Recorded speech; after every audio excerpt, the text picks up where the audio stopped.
আমি ঢেঁড়স ফ্রাই কারি করবো। দেখুন ঢেঁড়স নিয়েছি, ঢেঁড়সের মাঝামাঝি কেটে নিয়েছি, লবণ আর হলুদ মাখিয়ে নেব।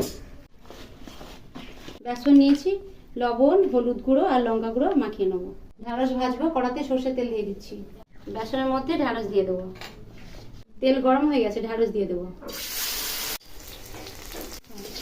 ঢেঁড়স ফ্রাই হয়ে গেছে, তুলে নেবো। এইভাবে সব ঢেঁড়সগুলো ফ্রাই করে নেবো। ঢেঁড়স ফ্রাই হয়ে গেছে, তুলে নেবো।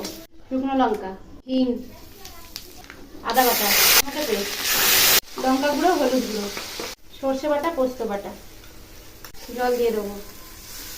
স্বাদ মতো লবণ, খুব সামান্য চিনি, ফ্রাই করে রাখা ঢেঁড়স দিয়ে দেবো। নামানোর আগে ঘি দিয়ে দিচ্ছি। ঢেঁড়স ফ্রাই কারি হয়ে গেছে, ঢেলে নেবো। নিরামিষ ঢেঁড়স ফ্রাই কারি দেখুন গরম গরম ভাতে পরিবেশন করুন, ভালো লাগবে খেতে।